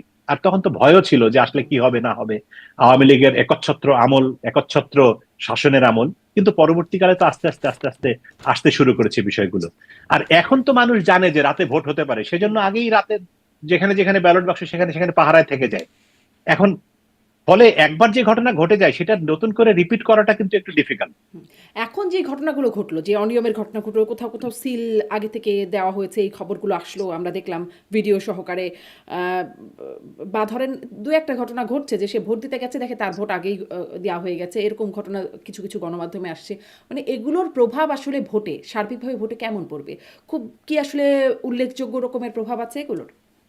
না, এগুলোর খুব একটা উল্লেখযোগ্য প্রভাব নেই, কারণ যে কোনো নির্বাচনেই আমরা ওই যে সাংবাদিকরা একটা শব্দ খুব ব্যবহার করি যে কোনো ঘটনা, নির্বাচন বা ইত্যাদি ক্ষেত্রে, যে কিছু বিচ্ছিন্ন ঘটনা ছাড়া হুম। হুম। নির্বাচন সাধারণভাবে সম্পন্ন হয়েছে। কিছু বিচ্ছিন্ন ঘটনা আমাদের সাংবাদিকদের খুব প্রিয় হুম। শব্দ। তো এই কিছু বিচ্ছিন্ন ঘটনার মধ্যে এগুলো পড়ে। আসলেই এগুলো বিচ্ছিন্ন ঘটনা, কারণ একটা নির্বাচনে 100% মানুষ কোনোদিন ভোট দেয় না। 70%, 75%, 80% মানুষ যদি ভোট দেয়, সেখানে 2, 4, 5% অনিয়ম হতে পারে, সেটাতে দোষের কিছু নাই। কিন্তু আমি মনে করি যে একটা নির্বাচন তখনই বেশি অংশগ্রহণমূলক হবে, বেশি সুন্দর হবে, জবাবদিহিতামূলক হবে, যখন ভোটারের উপস্থিতি অনেক বেশি হবে। যেমন ধরেন আমরা যদি 2008-এর নির্বাচন বলি, সেখানে একদম 75 না 78% মানুষ ভোট দিয়েছিল, বাংলাদেশের নিকট অতীতের সবচেয়ে সুন্দর নির্বাচন, যেখানে এত বেশি মানুষের উপস্থিতি, যে মানুষের উপস্থিতির কারণেই কিন্তু অনিয়ম কমে যায়। হুম। কিন্তু যেই নির্বাচনে, যেমন ধরেন 2024-এর নির্বাচন বা 2014 নির্বাচন, যেখানে ভোটারের উপস্থিতি অনেক কম, 10%, 15%, 20%, তখন কিন্তু অনেক বেশি কারচুপির সুযোগ থাকে। 100 মানুষ যদি ভোট কেন্দ্রে, 100 মানুষের মধ্যে যদি 80 জন ভোট কেন্দ্রে গিয়ে লাইনে দাঁড়িয়ে থাকে, তখন তো কার ভোট আরেকজন হুম। দিয়ে দিবে? আপনি আছেন তো এখানে, আপনার ভোট আরেকজন দিতে গেলে তো এখানে গন্ডগোল লেগে যাবে। সেই জন্য ভোটারের উপস্থিতিটাই আসলে সবচেয়ে বেশি আহ, নিয়ন্ত্রণ করে যে ভোটটা কেমন হবে। ভোটারের উপস্থিতি যত কম হয়, ভোটে অনিয়মের আশঙ্কা তত বেশি থাকে। কি মনে তো হয় কত এবারের কথা, পার্সেন্ট ভোট এবারের ভোটে পড়তে যাচ্ছে? এখন পর্যন্ত দুপুর পর্যন্ত আমি যা দেখলাম সকাল থেকে, তাতে আমার মনে হয় যে ওভারঅল 45 থেকে 50% আচ্ছা। সর্বোচ্চ, এটা কি মানে ভালো, 50 এটা কি ক্রস ভালো করবে মাত্রা? বলে আমার মানে মনে হয় না। ভালো। না, এটা ভালো মাত্রা না। বাংলাদেশে বাংলাদেশে যে কোনো তত্ত্বাবধায়ক সরকারের নির্বাচনে 70-75% ভোট পাওয়া উচিত, কিন্তু সেখানে 40% ভোট তো আওয়ামী লীগের আমলেও বলতে গেলে ওই রকম একক এককভাবে, একা আওয়ামী লীগ নির্বাচন করেও তো এরকম এর কাছাকাছি ভোট পড়েছে, মানুষ দিয়েছে, বা হ্যাঁ পড়েছে হয়তো 25% দেখিয়েছে 45-50%। কিন্তু এবারের ক্ষেত্রে তো আমরা আশা করেছিলাম যে, যে কথা একটু আগে বলছিলাম যে আমাদের প্রধান উপদেষ্টা তো বলেছিলেন যে বাংলাদেশে সেনা নির্বাচন হবে, সেক্ষেত্রে এখানে তো 80% ভোট পড়ার কথা। এবং আরেকটা জিনিস যে এবার তো আমরা দেখতে পাচ্ছিলাম যে ইয়াং জেনারেশন, যাদেরকে আমরা জেনজি বা ইত্যাদি বলি, তারা তারা অনেক বেশি সক্রিয় ভোটের ক্ষেত্রে। ফলে তাদের সবাই ভোট দিতে যাবেন, হুম। আহ, প্রবীণরা ভোট দিতে যাবেন, যারা গত 15 বছর বা বিভিন্ন সময়ের কথা বলা হয় যে এই সময় তারা ভোট দিতে পারেনি, সব মানুষের ভোট দিতে যাওয়ার কথা। সেক্ষেত্রে তো 70-75% মানুষের ভোট দিতে যাওয়াই স্বাভাবিক। ইভেন আপনি যদি আওয়ামী লীগের অংশ বাদও দেন, আওয়ামী লীগ বলছে নো ভোট নো ভোট, ঠিক আছে, আওয়ামী লীগের নেতৃত্বের হুম। ডাকে সাড়া দিয়ে আওয়ামী লীগের সমর্থকরা যদি নাও যায়, 30% ধরলাম আমরা আওয়ামী লীগের ভোট আছে সলিড, 30% যদি নাও যায়, তারপরে তো 70%। তো সেই 70% ভোট তো হচ্ছে না 70-এর, মানে কিন্তু আওয়ামী লীগের ভোটাররা তো ভোট দিতে গেছে। আমরা তো দেখেছি যে আওয়ামী লীগের সমর্থকদেরও বিরাট অংশ অনেক জায়গায় ভোট দিতে গেছে, অনেক জায়গায় যায়নি। কিন্তু ভোটারের উপস্থিতি যে রকম হুম। বাংলাদেশের ইতিহাসের সেরা নির্বাচনের জন্য যতখানি উপস্থিতি হওয়া দরকার, সেরকমটা হয় না বলে ততখানি বলছেন। উপস্থিতি আমরা জয় দেখছি না। মামুন, আপনি আপনার ফেসবুকে লিখছিলেন, দেখলাম যে মানে এই যে আওয়ামী লীগের যে ভোট বর্জনের ডাক, সেটির একরকম সমালোচনাই করছেন। আপনি শেষে বলছেন যে এই যে এরকম ডাক দিয়ে আসলে আপনারা কার পারপাস সার্ভ করছেন, মানে আওয়ামী লীগ কার পারপাস সার্ভ করছে, এই উত্তরটা কি আপনার কাছে আছে যে আসলে কার পারপাস তারা সার্ভ করছে? না না, এটা আসলে আমি বলি, এটার একটু ব্যাখ্যা দেওয়ার দরকার আছে। এটা কারো পারপাস সার্ভ করা বলতে কি, আমি যেটা মনে করি সেটা হচ্ছে যে নির্বাচন একটি গণতান্ত্রিক প্রক্রিয়া। নির্বাচনের মাধ্যমে যে সরকার ক্ষমতায় আসবে, তারা জনগণের ভোটে ক্ষমতায় আসবে। সেই গণতন্ত্রের কিছু সমস্যা আছে, বেসিক সমস্যা। আমি একটা জিনিস বলি যে একটা জায়গায় যদি 2জন প্রার্থী থাকে এবং 3জন ভোটার থাকে, 2জন যাকে ভোট দিবে সেই তো নির্বাচিত। এটাই গণতন্ত্র। গণতন্ত্রে এর বাইরে কোনো ফর্মুলা নাই। হুম। ভোটার 10জন, কিন্তু ভোট দিয়েছে মাত্র 2জন বা 3জন, সেখানে 2জনের ভোট যে পাবে সেই নির্বাচিত। বাকি 7জন যে নির্বাচন বর্জন করলো, তাতে গণতন্ত্রের কিছু যায় আসে না। হ্যাঁ, এখন আপনি মানুষের পারসেপশন অনুসারে নির্বাচনটা কম গ্রহণযোগ্য হতে পারে, কিন্তু আপনাকে তো একটা ফর্মুলার ভিতর দিয়ে যেতে হবে। সেই ফর্মুলা হচ্ছে যে জনগণের ভোটে নির্বাচিত প্রতিনিধি রাষ্ট্র পরিচালনা করবে, এটি আমি বিশ্বাস করি। সেই জায়গা থেকে আমি মনে করি যে আওয়ামী লীগ বা আওয়ামী লীগের নেতৃত্ব, আওয়ামী লীগের কেন্দ্রে সমর্থকরা কি মনে করে, যে তারা কি চায় যে প্রফেসর ইউনূসের সরকার আরো 5 বছর, 10 বছর, 50 বছর, 100 বছর কন্টিনিউ করুক? তা তো না। তার মানে এদেশে একটা পরিবর্তন হতে হবে। এখন পরিবর্তনটা কিভাবে হবে? সবচেয়ে সহজ পরিবর্তন হচ্ছে ভোটের মাধ্যমে। এখন আপনি ভোট হলে বিএনপি ক্ষমতায় আসবে, জামাত ক্ষমতায় আসবে, বা অন্য কোনো দল ক্ষমতায় আসবে, আপনি ক্ষমতায় আসবেন, আমি ক্ষমতায় আসবো, যেই ক্ষমতায় আসুক, তখন তো দেশ একটা গণতান্ত্রিক প্রক্রিয়ার ভিতরে ঢুকবে। গণতান্ত্রিক প্রক্রিয়ার ভিতরে ঢোকা যে কোনো স্বৈরাচারী পদ্ধতির চাইতেই ইতিবাচক বলে আমি মনে করি। এমনকি আমাদের দেশের ইতিহাসে যারা কিন্তু সামরিক তাতে শাসক সমস্যা ছিলেন। কি? মানে আওয়ামী লীগ যে বর্জনের ডাক দিচ্ছে, তাতেও তো এই গণতন্ত্রে আপনি বলছিলেন না ৩ জন ভোট দিলেই হবে, ২জন দেখলেই মেজরিটি। তো আওয়ামী লীগ বর্জনের ডাক দিলেও জামাত আর বিএনপির যারা সমর্থক আছেন, ভোটার আছেন, তাদের তো পুরোও যদি না দেয়, একাংশ তো ভোট দেবে, তাহলে তো হয়েই যাবে। তাহলে তাদের ডাক না না, মানে হয়ে যাবে, কিন্তু আমি ওই লেখাটা যখন লিখেছি তার আগে একটা একটা বক্তব্য আমি দেখেছিলাম সজীব ওয়াজেদ জয়ের, হুম। সাবেক প্রধানমন্ত্রীর ছেলে শেখ মুজিবুর রহমান জয়। তিনি বলেছেন, আপনি আওয়ামী লীগ সমর্থন করেন কি না করেন, যদি বাংলাদেশকে ভালোবাসেন তাহলে আপনি ভোট কেন্দ্রে যাবেন না। তো মূলত ওটা আমি হয়তো ওইটা লিখলে ভালো হতো, কিন্তু আমি ওটা লিখিনি। হুম। হুম। আমার কথা হচ্ছে যে ভাই, যার ইচ্ছা ভোট কেন্দ্রে যাবে, যার ইচ্ছা যাবে না, ঠিক আছে, ভোট না দেওয়াও একটা অধিকার। হুম। আমার ইচ্ছা আমি ভোট দিব না, বা আমার ইচ্ছা ভোট দিব। ভোট দিতে গেলে আপনি বাধা দিতে পারবেন না, ভোট না দিতে গেলেও আপনি আমাকে জোর করে টেনে নিয়ে যেতে পারবেন না। আওয়ামী লীগ ক্যাম্পেইন করতেই পারে যে হ্যাঁ নো ভোট নো ভোট, হুম। যেখানে নৌকা নাই সেখানে আমরা ভোট দিতে যাব না। কিন্তু আপনি আওয়ামী লীগের সমর্থক হন বা না হন, আপনি ভোট দিতে যাবেন না। এবং এইখানে একদিকে তারা আবার আবার অন্যদিকে তারা বলছেন কিন্তু আপনার না ভোট দিতে হবে, এই এই সংবিধান ইত্যাদি ইত্যাদি সব সংরক্ষণ করতে হবে। তা আপনি ভোট দিতে যাবেন না, তাহলে আবার না ভোট কিভাবে দিবেন? মানে একটু আমার কাছে মনে হয় যে এটার মধ্যে একটু গোঁজামিল আছে, বা একটু আওয়ামী লীগের অনেক কর্মী সমর্থককে আমি দেখেছি, চিনি, তারা কিন্তু ভোট দিতে গিয়েছে বা যাবে বা যাবে বলে আগের থেকেই সিদ্ধান্ত নিয়েছে। এবং তারা মনে করে যে হ্যাঁ, ভোট দিলে যদি একটা রাজনৈতিক সরকার আসে, তাহলে হয়তো তাদের অবস্থা এখনকার চাইতে একটু বেটার হবে। এখন যে একটা দমবন্ধ সাফোকেটিং অবস্থা আওয়ামী লীগের নেতা কর্মীদের, তারাও মনে করে যে একটা নির্বাচিত সরকার আসলে হয়তো তাদের পরিস্থিতি বেটার হবে। বিএনপি জামাত দুই দলই বলেছে যে যত মিথ্যা মামলা আছে সেগুলি প্রত্যাহার করা হবে। এটাও তো একটা আশ্বাস তাদের জন্য, তাদের একটা স্বস্তির জায়গা, যে যদি ভোট হয়, যদি অমুক জিতে, তমুক জিতে, আচ্ছা। এ জিতে, বি মানে জিতে, আমাদের জন্য স্বস্তির জায়গা হবে। এই তো জন্য কি সেই আওয়ামী জায়গা লীগ থেকে মানে একরকম ওই একটুখানি নো ভোট নো ভোটের ক্যাম্পেইন, তারপরে খুব যে সক্রিয় কিছু করছে তা না, এটাও কি তাদের একটা না না, পার? এটা হ্যাঁ। হ্যাঁ, এইখানে আমার কাছে যেটা মনে হয় যে আওয়ামী লীগ বলে একটা একটা ক্যাম্পেইন জারি রেখেছে যে নো ভোট নো ভেট, কিন্তু তারা কিন্তু বলেনি যে আমরা ভোট প্রতিহত করব না। হুম। বা আমরা ভোট হতে দিব না, আমরা ভোট কেন্দ্রে আগুন জ্বালিয়ে দিব, বা যারা ভোট দিতে যাবে তাদেরকে আমরা ঠ্যাং ভেঙে দিব, সেরকম কিছু বলেনি। তারা বলছে যে আমরা ভোট কেন্দ্রে যাব না, আওয়ামী লীগের সমর্থকরা যেন ভোট দিতে না যায়, এই আহ্বানটা জানিয়ে তারা চুপচাপ বসে আছে। কিন্তু তারাও জানে যে আওয়ামী লীগেরও একটা নির্দিষ্ট অংশ, কিছু অংশ, সেটা কম না বেশি আমি জানি না, সেটা ভোটের পরে বোঝা যাবে, যে তারা ভোট দিতে যাবে। এবং তারা মনেও করে যে হ্যাঁ যাক না, অসুবিধা কি। কিন্তু তাদের রাজনৈতিক একটা স্ট্যান্ড থাকে না হুম। সবার। বাংলাদেশের সমস্যা, বাংলাদেশের না, পলিটিক্সের সমস্যা হচ্ছে পলিটিশিয়ানরা মুখে যা বলেন অন্তরে তো তা বিশ্বাস করেন না। আওয়ামী লীগেরও একটা বিরাট অংশ মনে করে যে হ্যাঁ, ইউনূস সরকার বিদায় হোক, একটা রাজনৈতিক সরকার আসুক ক্ষমতায়, অমুক আসলে ভালো হয় তাদের জন্য, বা তমুক আসলে কম ভালো হয়, অমুক আসলে বেশি ভালো হয়, এটা তারা মনে করে। কিন্তু রাজনৈতিক অবস্থান কে হচ্ছে যে তারা আসলে আসলে এই আওয়ামী লীগের জন্য ভালো হয়? এইটা আমার কাছে যেটা মনে হয় যে আওয়ামী লীগের বেশিরভাগ সাধারণ কর্মী সমর্থক মনে করেন যে বিএনপি আসলে তাদের জন্য বেশি ভালো হয়। যদিও বিএনপির সঙ্গে আওয়ামী লীগের রাইভালরি অনেক দিনের, কিন্তু সাম্প্রতিককালে মনে হচ্ছে যে জামায়াত আওয়ামী লীগের সবচেয়ে বড় শত্রু। কারণ 5ই আগস্ট কে কেন্দ্র করে তার পূর্ববর্তী জুলাই বিপ্লব, এইসব ঘটনায় জামায়াতের যেহেতু বড় ভূমিকা ছিল, সেই কারণে আওয়ামী লীগ মনে করছে যে আওয়ামী লীগের সরকারের পতনের জন্য জামাত সবচেয়ে বেশি দায়ী, এবং সেই জন্য জামাত তাদের প্রধান শত্রু। জামাত জামাতকে ঠেকানোর জন্য তারা প্রয়োজনে বিএনপির সঙ্গে এক ধরনের এলাই করবে, বা একটা অলিখিত এলাই অনেক জায়গায় হয়েছে। আপনার মনে আছে, আপনি দেখেছেন নিশ্চয়ই সামাজিক যোগাযোগ মাধ্যমে বা মেইন স্ট্রিম মিডিয়াতেও, যে শরীয়তপুর বা কোনো এক জায়গায় জাতীয় সংসদের হুইপ একজন, তিনি একটা ভিডিও মেসেজ দিয়েছেন যে তিনি তার এলাকার আওয়ামী লীগের কর্মী সমর্থকদেরকে ধানের শেষে ভোট দিতে বলেছেন।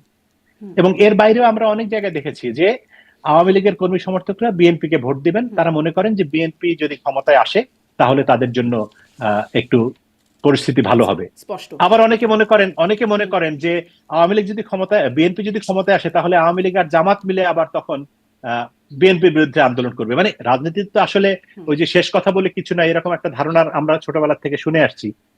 কিন্তু আপাত দৃষ্টিতে মনে হচ্ছে যে জামায়াতের সঙ্গে বিএনপির এলাই হওয়ার, জি। মানে তার মানে কি বলে, বিএনপি আসলে আওয়ামী লীগের জন্য লাভ, আপাত দৃষ্টিতে এরকম একটা ধারণা আপনি এরকম পাচ্ছেন। একটা মনে হচ্ছে। আচ্ছা, আপনার কাছে জিজ্ঞাসা করছিলাম, আপনি বলছিলেন টাকার খেলা চলছে, আর কিসের কিসের খেলা দেখতে পাচ্ছেন নির্বাচনকে ঘিরে? যা সবসময় চলে, সবচেয়ে বেশি চলে টাকার খেলাটা, গোপনে চলে, আন্ডার হ্যান্ড, আন্ডার কারেন্ট হুম। যেটাকে আমরা বলি। এটা তো চোখে দেখা যায় না। যে জিনিস চোখে দেখা যায় সেটা হচ্ছে ধর্মের খেলা। নির্বাচন আসলেই আমাদের প্রার্থীরা, পুরুষ প্রার্থীরা সবাই দাড়ি টুপি রেখে একটা পরহেজগার ভাব সেজে, যে লোক সারা জীবন পশ্চিম দিকে একবার উষ্টাও খায় না, মানে সরি আমার ল্যাঙ্গুয়েজের জন্য আমি দুঃখিত, কিন্তু মানে কোনোদিন যে নামাজ পড়ে না, সেও একটা দাড়ি টুপি পরে সুন্দর একটা মুসল্লি চেহারা সেজে সাদা পাঞ্জাবি নিয়ে সবার আগে মসজিদের জুম্মার দিন নামাজ পড়তে চলে যায়। তারপরে হচ্ছে কথায় কথায় আরবি বিভিন্ন সূরা কেরাত বলে, লম্বা করে সালাম দেয়। এরকম একটা ধর্মের ব্যবহার রাজনীতিতে সবচেয়ে বেশি হয়। আর নারীদের ক্ষেত্রে যেটা হয় যে হিজাব, তারপরে এত বড় জামা, এত বড় মানে আলখাল্লা বোরকা জাতীয় জিনিস পরে, মানে এই ধর্মের ব্যবহারটা নির্বাচনে সবচেয়ে বড় প্রভাব বিস্তার করে। টাকার বাইরে, টাকাটা বললাম তো দেখা যায় না, ধর্মের ব্যবহারটা দেখা যায়। এবং এবারও আমরা তার ব্যতিক্রম কিছু দেখিনি, এবং বরং এবার আমার কাছে আরো বেশি মনে হচ্ছে যে ধর্মের ব্যবহার। আর একটা জিনিসের ব্যবহার বাংলাদেশে ইদানিং এই নির্বাচনে বেশি করে ঘটছে, সেটা হচ্ছে নারী ভোটারদেরকে নানা রকম ভাবে, মানে কেউ খুব গ্লোরিফাই করার চেষ্টা করছে, হুম। কেউ খুব হেয় করার চেষ্টা করছে।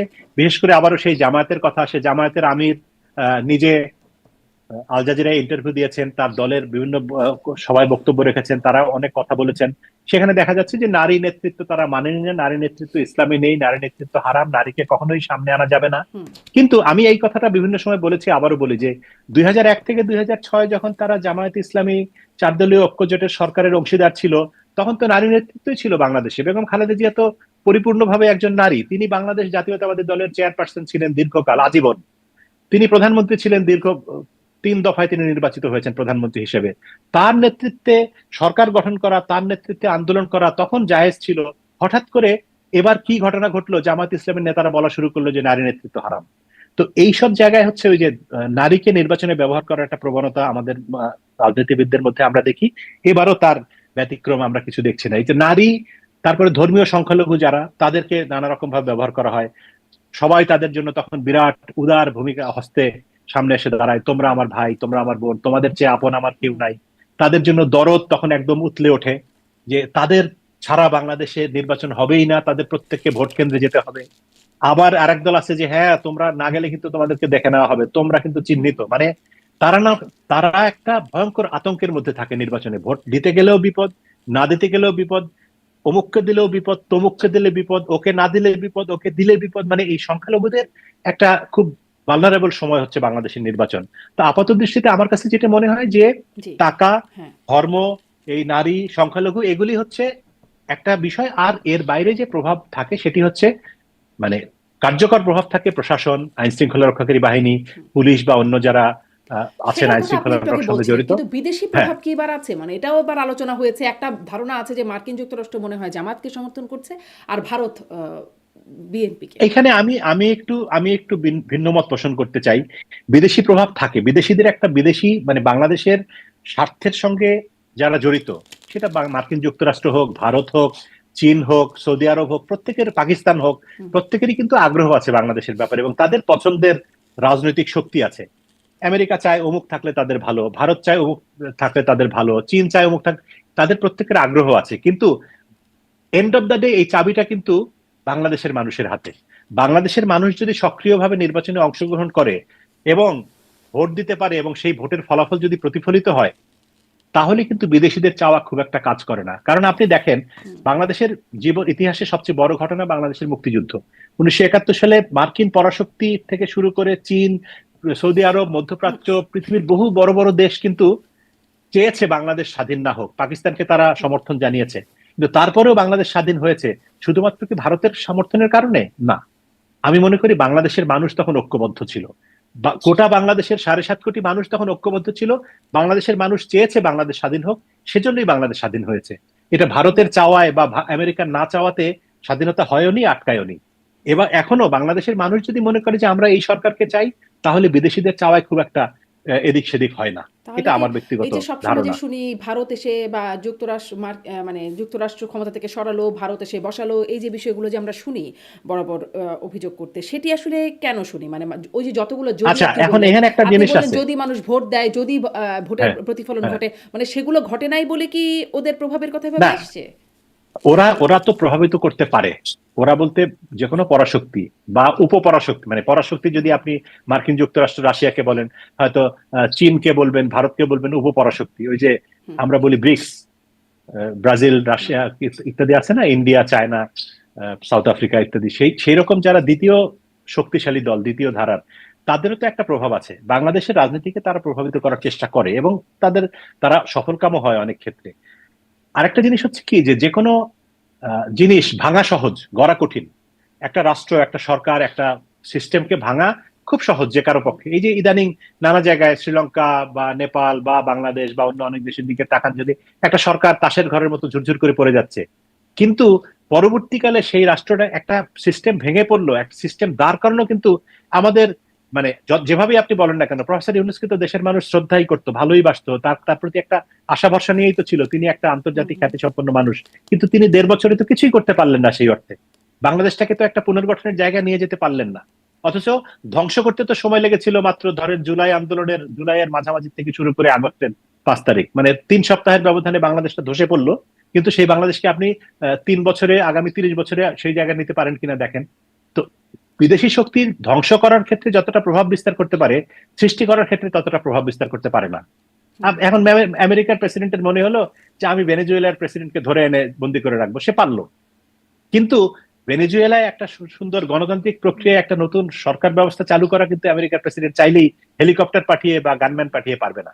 তো সেই জায়গা থেকে আমিও মনে করি যে বাংলাদেশেও যে কোনো কিছু, যে কোনো প্রতিষ্ঠান ধ্বংস করা অনেক সহজ, কিন্তু সৃষ্টি করা অনেক সময় সাপেক্ষ এবং অনেক জি, পরিশ্রম সাপেক্ষ। স্পষ্ট। আপনি বলছিলেন যে সংখ্যালঘুদের জন্য ভোট একটা আতঙ্কের বিষয় হয়ে দাঁড়ায়। ধরেন আহ, 2001 সালের নির্বাচনের পরে যা দেখা গেছে যে একটা তখন বিএনপি জামাত জোট যেটার পরে তখন একটা তাণ্ডব শুরু ছিল এবং তখন ওই সংখ্যালঘুরা বিশেষভাবে আক্রান্ত ছিল। মানে এবারেও যেটা দেখা যাচ্ছে, মঞ্জুরুল মুন্সি কুমিল্লা 4 আসনের প্রার্থী ছিলেন, তিনি ঋণ খেলাপি হয়, হুম। তার প্রার্থিতা বাতিল হলো। পরে তিনি গণ অধিকার পরিষদে, যাকে আসলে বিএনপি সমর্থন করেছে, সেখানে গিয়ে তার সমর্থনে গিয়ে বললেন যদি বিএনপি ক্ষমতায় যায় আর আপনারা যদি অন্য দলকে ভোট দেন, আমি কিন্তু আপনাদের কাউকে ছাড়বো না, প্রয়োজনে ঘর বাড়ি পোড়ায় দেবো একদম। মানে এইরকম দিলেন, পরে তাকে বহিষ্কারই করে দিয়েছে বিএনপি। বিএনপির হুম। আরও একজন রাজশাহী 4 আসনে দেখা যাচ্ছে বিএনপি বলছেন যে বিএনপি নেতাদের হয়রানি করা বন্ধ না হলে 13 তারিখের পর ব্যবস্থা নেওয়া হবে। এটি রাজশাহী 4 আসনে বলছে। হ্যাঁ। তো আসলে কোনো পরিণতি অপেক্ষা করছে? আহ আমার কাছে যেটা মনে হয় যে বাংলাদেশের রাজনৈতিক চরিত্র আসলে পরিবর্তন হয়নি। কারণ রাজনৈতিক চরিত্র আসলে পরিবর্তন হবে কিভাবে? দেশের মানুষের চরিত্রের যদি পরিবর্তন না হয়, রাজনীতিবিদদের চরিত্রের পরিবর্তন হওয়ার তো সুযোগ নেই। বাংলাদেশের রাজনীতি হচ্ছে এক ধরনের প্রতিহিংসামূলক রাজনীতি, এক ধরনের ঘৃণার রাজনীতি, এক ধরনের দোষারোপের রাজনীতি এবং এক ধরনের আক্রমণের রাজনীতি। এখন এই জায়গা থেকে আমাদের কেন্দ্রীয় রাজনৈতিক নেতৃবৃন্দ যারা শীর্ষস্থানে আছে তারা চেষ্টা করছেন এটাকে থামানোর, সরকার চেষ্টা করছে, সেনাবাহিনী চেষ্টা করছে, অ্যাপারেন্টলি মনে হচ্ছে চেষ্টা করছে, আমি জানি না তারা কতখানি চেষ্টা করছে। কিন্তু যদি তারা চেষ্টা করে তাহলে হয়তো এটা নিয়ন্ত্রণ করা সম্ভব। কিন্তু আমি আমি আবার বলি যে গতকালকে রাত থেকে সেনাবাহিনী এবং আইন শৃঙ্খলা রক্ষাকারী বাহিনী যতটুকু প্রোঅ্যাক্টিভ ভূমিকা দেখিয়েছে, সেই প্রোঅ্যাক্টিভ ভূমিকা যদি আগামীতেও তারা এই ধারাবাহিকতা যদি বজায় রাখেন, যদি এটা কন্টিনিউ করে, তাহলে নির্বাচন পরবর্তী সহিংসতার ঘটনা বাংলাদেশে ঘটবে না বা কম ঘটবে। কিন্তু যদি তারা ওই 2001-এর মতো হয়, 2001-এ যেমনটি তত্ত্বাবধায়ক সরকার লতিফুর রহমানের তত্ত্বাবধায়ক সরকারের প্রশাসন যে উদাসীনতা দেখিয়েছিল, বা প্রফেসর ইউনূসের সরকার গত 5ই আগস্ট পরবর্তী সময়ে বিভিন্ন মব ভায়োলেন্সের ক্ষেত্রে যে উদাসীনতা দেখিয়েছে সরকার এবং প্রশাসন, সেই রকম উদাসীনতা যদি দেখায়, তাহলে আমি মনে করি যে এবারও নানা জায়গায় নানা রকম সহিংসতার ঘটনা ঘটতে পারে। আমি আশা করতে চাই, যেমন বিএনপির তরফ থেকে বা জামায়াতের তরফ থেকে পরিষ্কারভাবে বলা হয়েছে যে কোনো ধরনের কোনো ভায়োলেন্স তারা চায় না, কোনোভাবে কোনো রকম। কিন্তু ওই যে চোরে নাশনে ধর্মের কাহিনী, বাংলাদেশের সাধারণ রাজনৈতিক নেতৃবৃন্দ তো তাদের শীর্ষ নেতাদের কথাই শোনেন। আওয়ামী লীগের নেতাদের, মানে আওয়ামী লীগের নেতাকর্মীরা, আমরা আওয়ামী লীগের সময় দেখেছি শেখ হাসিনার বা শীর্ষস্থানীয় কথা শোনে না। বিএনপির সময় তারেক রহমানের কথা অনেকেই শোনে না। যে পরিমাণ অন্যায়, অবিচার, চাঁদাবাজি, দুর্নীতি, দখলের অভিযোগ আমরা 5ই আগস্ট পরবর্তী সময় পেয়েছি, তারেক রহমান তো লন্ডনে বসে যতবার বক্তৃতা দিয়েছেন প্রতিবার এগুলির বিপক্ষেই বলেছেন, কিন্তু তার কথা তো কেউ শোনেনি। জামায়াতের ক্ষেত্রে জামায়াতের আমির, আমি ধরে নিচ্ছি তিনি গিয়ে গুড ইন্টেনশন থেকে বলছেন, কিন্তু কই, তার কথা তো কেউ শুনছে না। তার এখানেও তো প্রচুর অনিয়ম কালকেই আমরা দেখতে পেলাম। ফলে কেন্দ্রীয় নেতৃত্বের কথার ভিত্তিতে পুরোপুরি হবে না। এখানে কেউ যদি অন্যায় করে, হ্যাঁ বহিষ্কার করেছে মঞ্জুর হাসান মুন্সিকে বা আরো অনেককে, সেটা ঠিক আছে, আপনি দলীয় ব্যবস্থা, প্রশাসনিক ব্যবস্থা, মানে দলীয় শৃঙ্খলাগত ব্যবস্থা নিতে পারেন। কিন্তু কেউ একজন একটা ফৌজদারি অপরাধ করলে তারেক রহমান বা ডাক্তার শফিকুর রহমান তো তাকে শাস্তি দিতে পারবেন না, তাকে জেলে নিতে পারবেন না। সেই দায়িত্বটা তো আইন শৃঙ্খলা রক্ষাকারী বাহিনী বা সরকারকে পালন করতে হবে।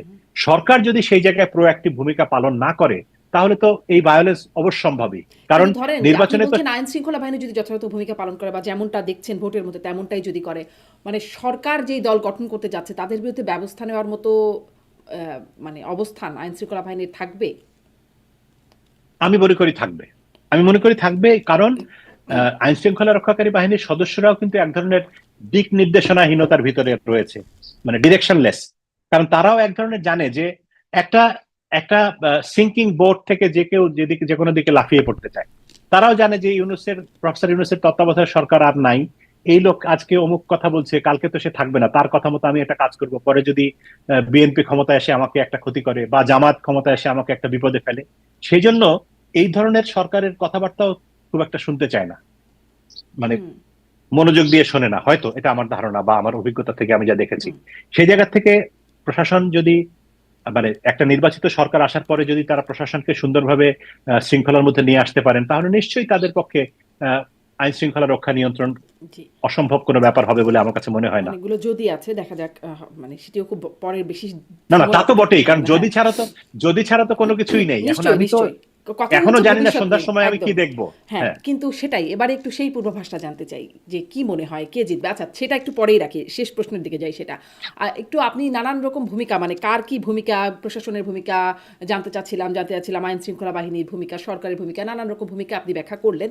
গণমাধ্যমের ভূমিকা কেমন দেখলেন? ওই 18 নির্বাচনের পরে যেমন আপনি বলেছিলেন যে আমরা ভয় পাই, মানে গণমাধ্যম, সংবাদ মাধ্যমগুলো, এখন ভূমিকা কেমন দেখলেন বা দেখছেন? আহ আমি খুব দুঃখের সঙ্গে বলতে চাই যে গণমাধ্যমের ভূমিকা আসলে আগে যা ছিল এখনো তাই।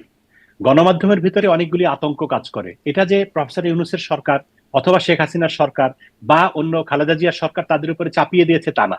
গণমাধ্যম পরিচালিত হয় মূলত মালিকদের ইচ্ছার ভিত্তিতে। আমার দীর্ঘদিনের অভিজ্ঞতা থেকে আমি বুঝি যে মালিকরা যেভাবে চান গণমাধ্যম সেইভাবে পরিচালিত হয়। এবং মালিকরা সাধারণত চান না আহ কোন সরকারকে, সরকারকে চটিয়ে কোনো কাজ করতে। কারণ টেলিভিশনের পত্রিকার লাইসেন্স ডিক্লারেশন বাতিল করার জন্য একটা দীর্ঘ প্রক্রিয়ার ভিতর দিয়ে যেতে হয়। আর টেলিভিশনের লাইসেন্স বাতিল করার জন্য কিছুই লাগে না, তথ্য মন্ত্রণালয়ের একজন উপসচিব একটা চিঠি দিয়ে টেলিভিশনের লাইসেন্স যে কোনো মুহূর্তে বন্ধ করে দিতে পারে। সেই জন্য মালিকরা এক ধরনের আতঙ্কে থাকে যে আমি সরকারের বিরুদ্ধে কথা বলতে গিয়ে আবার কি নাকি বিপদে পড়ি। তারপরে হচ্ছে বড় জায়গা যেটা, মালিকের এবং সরকারের ইচ্ছার বাইরে বিজ্ঞাপনদাতা একটা বড় ইস্যু। আমার বিজ্ঞাপনদাতা হচ্ছে অমুক কোম্পানি, সে তো অমুক দলের প্রার্থী, আমি তার বিপক্ষে গিয়ে কিভাবে নির্বাচনী ফলাফল বা নির্বাচনের খবর দিব? আমার প্রার্থী যদি হয় কুলা মার্কার, আমি কিভাবে চেয়ার মার্কার পক্ষে যাব? এই না, আতঙ্ক তার কাজ মানে কি করে। এবং কোনো এই একটি দলের প্রতি বায়াসনেস থাকে না? না না, একটি দলের প্রতি সবসময় বায়াসনেস থাকে না, বেশিরভাগ ক্ষেত্রে সরকারি দলের প্রতি বায়াসনেস থাকে। সরকার যেভাবে নির্দেশনা দেয় বা সরকার যেরকম চায় বলে গণমাধ্যম মালিকরা বা সম্পাদকরা মনে করেন, সেভাবেই গণমাধ্যম পরিচালিত হয়। এবং এর বাইরে গিয়ে যখন কেউ কোনো নিউজ করতে যায় বা কোনো কাজ করতে যায়, তাকে নানা রকম কঠিন পরীক্ষার মধ্যে দিয়ে পড়তে হয়, চাকরি হারাতে হয় বা মামলার মুখোমুখি হতে হয়, মানে অনেক ভোগান্তির ভিতর দিয়ে তাকে যেতে হয়। আর একটা জিনিস আমি লক্ষ্য করেছি যে এবারের আজকের নির্বাচনের গণমাধ্যমের ভূমিকা দেখলাম যে গণমাধ্যমের ভিতরে একটা প্রবণতা আছে যে নির্বাচনটা খুব উৎসব মুখর হচ্ছে, নির্বাচনটা খুব সুন্দর হচ্ছে, এটা দেখানোর একটা প্রবণতা। যেসব কেন্দ্রে ভোটার বেশি সেখানে গিয়ে খুব সবাই মিলে লাইভ করছে, অনেক লম্বা লাইন। কিন্তু পাশাপাশি আরেকটা 2 মাইল দূরেই আরেকটা কেন্দ্র আছে যেখানে কোনো ভোটারই নেই, সেখানে কিন্তু গণমাধ্যম, মূলধারার গণমাধ্যম এরকম একটা পাওয়া যাচ্ছে না। প্রধান উপদেষ্টা যেহেতু বলেছেন এটা ঈদের চেয়েও বড় ঈদ হচ্ছে, মানে খুব উৎসব, বাংলাদেশের নতুন জন্মদিন হচ্ছে আজকে। আমি জানি না, উনি একবার বললেন 5ই আগস্ট বাংলাদেশের জন্মদিন, আজকে বললেন আরেকবার আজকে বাংলাদেশের জন্মদিন, মাঝখানে যেদিন জুলাই সনদ ঘোষণা করলেন সেদিন বললেন বাংলাদেশের জন্মদিন। আমরা জন্মের পর থেকে জেনে এসেছি 26শে মার্চ বাংলাদেশের জন্মদিন। বাংলাদেশ কতগুলি জন্মদিন পালন করবে সেটা নিয়েও আমার একটু সন্দেহ হচ্ছে। তো এখন যেহেতু প্রধান উপদেষ্টা বলেছেন যে ঈদের চেয়েও বড় ঈদ আজ বাংলাদেশের জন্মদিন, এবং এই কথা উনি অনেক আগে থেকেই বলে আসছেন, নতুন কালের ভিতরে আমরা প্রবেশ করব, সেজন্য গণমাধ্যমও চায় যে একটা বিরাট উৎসব মুখর নির্বাচন হচ্ছে, এটা দেখানোর জন্য, প্রমাণ করার জন্য। কিন্তু উৎসব মুখরতার বাইরেও যে অন্য চিত্র আছে, সেই চিত্রগুলো সামাজিক যোগাযোগ মাধ্যমে বা সোশ্যাল মিডিয়াতে বা বাংলাদেশে ফেসবুকে যতটা প্রকটভাবে দেখা যাচ্ছে, মূলধারার গণমাধ্যমে, টেলিভিশনে বা পত্রিকায় কিন্তু সেটা মানে নাই। গণমাধ্যমের তার মানে ভূমিকা হচ্ছে, বদলায় নাই। হ্যাঁ, বদলায় নাই, আমার কাছে পরিষ্কার সেটাই এবারও মনে হয়। একদম শেষে আপনার কাছে কি মনে হয় কে জিতবে, কেমন আসনের ব্যবধান হবে? পূর্বাভাস।